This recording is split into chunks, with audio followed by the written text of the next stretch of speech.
Iran ইসরায়েলের যুদ্ধের দামামা বেজে গেছে তা সুনিশ্চিত। এই যুদ্ধ কি শুধু ইরান ইসরায়েলের মধ্যেই সীমাবদ্ধ থাকবে নাকি সারা বিশ্বে ছড়িয়ে যাবে? এই যুদ্ধের কারণে কি কি প্রভাব পড়বে কারোর কি ধারণা আছে? একটা যুদ্ধে শুধু বিমান, হেলিকপ্টার, মিসাইল, পারমাণবিক বোমা নয়, সাথে অর্থেরও প্রয়োজন। আর এই যুদ্ধের কারণে অর্থের প্রভাব কতটা পড়বে তা জানান দিল ভারতের গণমাধ্যমগুলো। এই যুদ্ধের আবহ আগমনের ক্ষতির সম্মুখীন হচ্ছে ভারত। ভারতের বাণিজ্যকে রক্ষা করার জন্য ইরান ইসরায়েল যুদ্ধ থামিয়ে রাখবে না তা সুনিশ্চিত। তা বুঝতে পেরেছেন বিশ্বের অনেক বুদ্ধিজীবীরাই। মধ্যপ্রাচ্যে যুদ্ধের দামামা শুরু হওয়াতে ভারতের কর্পোরেট কোম্পানিগুলো ক্ষতির সম্মুখীন হতে শুরু করেছে। ইরান এবং ইসরায়েলে ভারতের 14টি কোম্পানির সাথে ব্যবসা রয়েছে।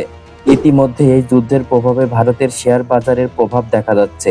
বিশেষজ্ঞদের মতে এই সংঘাত আরও তীব্র হলে অনেক ক্ষতির সম্মুখীন হওয়ার সম্ভাবনা রয়েছে। ইসরায়েলের লেবানন হামলা, তার পরিপ্রেক্ষিতে ইরানের ক্ষেপণাস্ত্র হামলায় মধ্যপ্রাচ্যের যুদ্ধের পরিকল্পনা শুরু হয়ে গেছে। ফলে বৈশ্বিক পরিবহন ব্যবস্থা বিঘ্নিত হয়েছে। আর এই কারণেই ক্ষতির আশঙ্কা দেখা দিয়েছে বিভিন্ন কোম্পানিগুলোতে। ইরান সহ মধ্যপ্রাচ্যের অনেক দেশগুলোতেই ভারতের বাণিজ্যিক সম্পর্ক বহুদিনের। সাম্প্রতিক বছরগুলোতে ইসরায়েলের সঙ্গে ভারতের বাণিজ্যিক সম্পর্ক আরও উন্নত হয়েছে। ফলে ইসরায়েলরা যুদ্ধে জড়িয়ে পড়লে ভারতের ব্যবসা ক্ষতিগ্রস্ত হবে, এই বিষয়ে প্রতিবেদন প্রকাশ করেছে ভারতের গণমাধ্যমগুলো।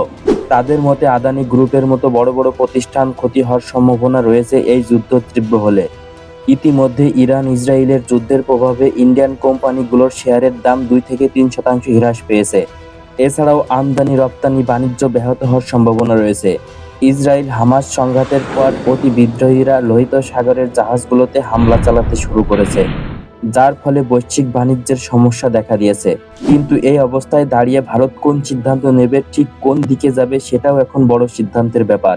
তবে যেদিকে যাক না কেন ভারতের বড় অর্থনৈতিক ক্ষতি হওয়ার সম্ভাবনা রয়েই গেছে।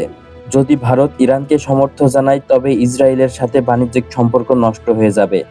আবার যদি ইসরায়েলকে সমর্থন করে তাহলে ইরানের সাথে বহুদিনের বাণিজ্য সম্পর্ক নষ্ট হয়ে যাবে।